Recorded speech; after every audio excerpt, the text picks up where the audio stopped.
ধরুন বেশি কিছু রান্না করতে ইচ্ছে করছে না অথবা বিরিয়ানি খেতে মন চাইছে, কিন্তু বাড়িতে চিকেন নেই। তো ডিম আর আলু দিয়ে খুব সহজে বাড়িতেই বানিয়ে নিতে পারেন এই পদটা। আমি ডিম আর আলু আগে থেকে সিদ্ধ করে নুন হলুদ মাখিয়ে রেখেছিলাম।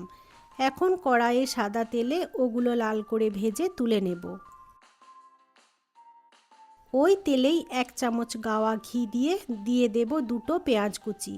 পেঁয়াজ বেশ লালচে করে ভেজে নিয়ে দিয়ে দেব 1 চামচ আদা, 1 চামচ রসুন আর একটা টমেটোর পেস্ট। নাড়াচাড়া করে ভাজতে দেব। অন্যদিকে 4 চামচ দইয়ের মধ্যে দিয়ে দেব স্বাদ মতো নুন চিনি, হাফ চামচ করে হলুদ গুঁড়ো, জিরে গুঁড়ো, কাশ্মীরি লঙ্কার গুঁড়ো আর বিরিয়ানি মশলা। দইয়ের সাথে সমস্ত মশলা ভালো করে ফেটিয়ে নিয়ে ওটা পেঁয়াজ আদা রসুনের সাথে দিয়ে কষতে শুরু করব। শুরুর থেকে পুরো রান্নাটা হাই ফ্লেমেই করব। মশলা 2-3 মিনিট ধরে ভালো করে কষিয়ে নেব। মশলা থেকে তেল ছেড়ে এলে ভেজে রাখা ডিম আলু দিয়ে আরও 2 মিনিট নাড়াচাড়া করে অল্প একটু জল যোগ করব। ডিম আলু সিদ্ধ হয়ে আছে, তাই খুব বেশি জল যোগ করার দরকার নেই।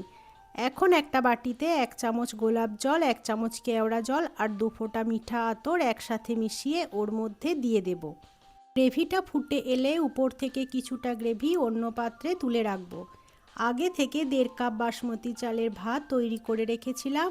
ওই ভাতটা ডিম আলুর মশলার উপর হালকা হাতে ছড়িয়ে দেব। এবার ওই ভাতের উপর বেশ 2-3 চামচ গাওয়া ঘিটা একটু বেশি করেই দেব।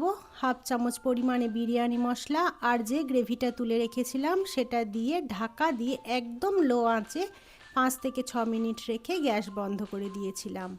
10-15 মিনিট স্ট্যান্ডিং টাইমে রেখে সার্ভ করেছিলাম। খেতে কিন্তু ভীষণই টেস্টি হয়েছিল।